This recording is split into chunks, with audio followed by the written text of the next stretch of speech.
আসসালামু আলাইকুম। আমি ডক্টর মোহাম্মদ মেহেদী হাসান জোহেব। আমি একজন হোমিওপ্যাথিক চিকিৎসক। টুইনস হোমিওপ্যাথির পক্ষ থেকে সবাইকে শুভেচ্ছা এবং স্বাগতম। আ আম আজকে একটি বিষয় নিয়ে আলোচনা করব, সেটা হচ্ছে ডায়রিয়া।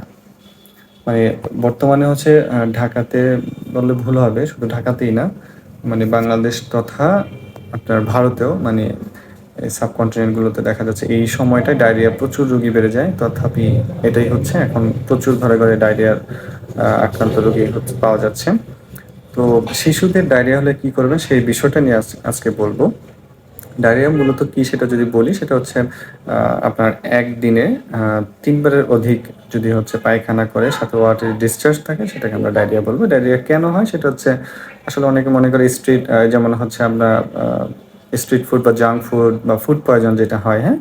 তো এগুলো মূলত মূল কারণটাই হচ্ছে ডায়রিয়া হচ্ছে ভাইরাল অর্থাৎ ভাইরাস, ব্যাকটেরিয়া এবং প্রোটোজোয়ার কারণে হবে। তো এই হচ্ছে কারণ। এখন আলোচ্য যেটা বলব সেটা হচ্ছে কখন আপনি হচ্ছে হসপিটালে নিয়ে যাবেন আপনার বাচ্চাকে। মূলত ডায়রিয়াটা প্রাইমারি চিকিৎসাটা কিন্তু বাসায় নেওয়া হয় এবং এটা খুব ভালো একটা দিক যে এই ডায়রিয়ার বেশিরভাগটাই হচ্ছে আপনার বাসায় ট্রিটমেন্টে আল্লাহর রহমতে সুস্থ হয়ে যায়। তো সেই বিষয়টাই আজকে বলার। আর আরেকটা গুরুত্বপূর্ণ বিষয় যেটা বলব যে ওয়ার্ল্ডে হচ্ছে আপনার ৫ বছরের নিচে যাদের ডায়রিয়াটা হয় এটা একটু মারাত্মক ঝুঁকি থাকে, ঝুঁকিপূর্ণ আরকি বলি আমরা। তো এই ৬ মাসের কোনো বেবির যদি ডায়রিয়া হয় তাহলে সেক্ষেত্রে হচ্ছে বাচ্চাকে অবশ্যই বুকের দুধটা বেশি মানে ঘন, ঘন বুকের দুধ খাওয়াবেন। যদি বাচ্চাকে কোনো কারণে ফর্মুলা অর্থাৎ মায়ের বুকের দুধ ছাড়া অন্য কিছু খাওয়ানো হয় তাহলে এটা খাওয়ানো যাবে না। ফর্মুলা খাওয়াবেন না। এটা বন্ধ করে দিতে হবে এবং অনেকে দুগ্ধজাত কিছু খাবারও খাওয়ায়। অনেকেই আমরা অবাক হয়ে যাই যেটা দেখি। যেসব বাচ্চারা ল্যাকটোজেন সেনসিটিভ, হ্যাঁ? তাদেরকে তো দুগ্ধজাত খাবার খাওয়ানো যাবে না, ওগুলো অফ করে দিতে হবে। আর ৬ মাসের অধিক বয়সে যেসব শিশুরা আছে বা বাচ্চারা আছে তাদেরকে হচ্ছে অবশ্যই আপনি হচ্ছে ভাতের মাড় এটা অ্যাকচুয়ালি যেটা হয় বা হচ্ছে আপনি চিড়া পানি খাওয়াতে পারেন। তারপর হচ্ছে আপনার খাওয়ানো যাবে, ফলের রস খাওয়ানো যাবে। অবশ্যই যেটা প্রায়োরিটি হচ্ছে স্যালাইন খাওয়াতে হবে।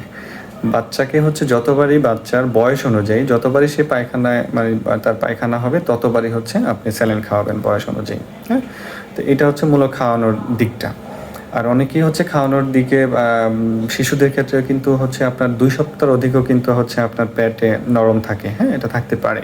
তো এই ক্ষেত্রে হচ্ছে নরমাল খাবার যদি বন্ধ করে দেয় তাহলে একটা বাচ্চা কিন্তু পুষ্টি গুণাগুণ যেটা প্রয়োজন সেটা কিন্তু পায় না। তো এই দিকটা কিন্তু আমাদের অবশ্যই লক্ষ্য রাখা উচিত।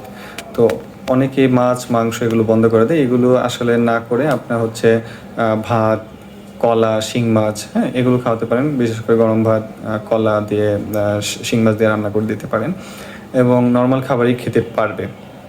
আর হচ্ছে আসলে ম্যানেজমেন্ট যে বিষয়টা এটা এইটুকুই। আচ্ছা, এবার আসি হচ্ছে আপনি কখন হচ্ছে রোগীকে হচ্ছে আপনি কখন হসপিটালে বা চিকিৎসকের নিকট নিয়ে যাবেন। এটা হচ্ছে অবশ্যই আপনার অবজার্ভ করতে হবে যে বাচ্চা বুকের দুধ ঠিকঠাক খাচ্ছে কিনা।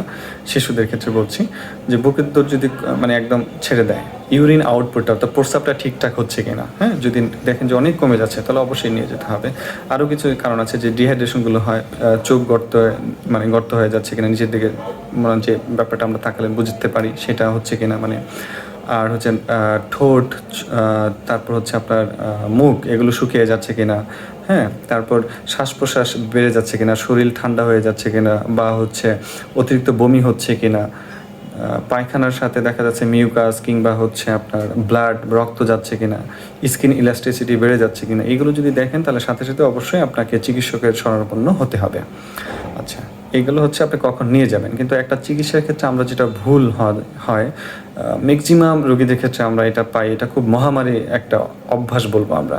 সেটা কি? সেটা হচ্ছে একটা বাচ্চার যখন হচ্ছে ডায়রিয়া যদি দেখা যাচ্ছে নরমালি হচ্ছে আপনার দেখা যাচ্ছে নরমালি হচ্ছে ১-২ দিন যদি মানে ১ দিনের মধ্যে যদি ভালো না হয়, মানে ১ দিনও আমরা দেখি না। কিছুক্ষণের মধ্যে যদি ভালো না হয় তাহলে আমরা অ্যান্টিবায়োটিক খাওয়াই দিচ্ছি, হ্যাঁ? তো এই ক্ষেত্রে হয় কি যে বেশিরভাগ আপনার ডায়রিয়াটা কিন্তু ভাইরাল জনিত কারণে হয় বাচ্চাদের ক্ষেত্রে স্পেশালি। এদেরকে যদি আপনি অ্যান্টিবায়োটিক দেন, অ্যান্টিবায়োটিক কখনোই ভাইরাসের বিরুদ্ধে কাজ করতে পারে না। তো অ্যান্টিবায়োটিক দেওয়ার ফলে কি হবে? রেজিস্ট্যান্স বেড়ে যাবে। অ্যান্টিবায়োটিক যে রেজিস্ট্যান্স আছে এটা বেড়ে যাবে। দ্বিতীয়ত সবচেয়ে খারাপ দিক হচ্ছে আমাদের পেটে অর্থাৎ ইন্টেস্টাইনাল ফ্লোরাতে এখানে হচ্ছে আপনার 100 ট্রিলিয়ন ব্যাকটেরিয়া আছে। ব্যাকটেরিয়া দুই ধরনের হয়, ভালো ব্যাকটেরিয়া এবং হচ্ছে খারাপ ব্যাকটেরিয়া।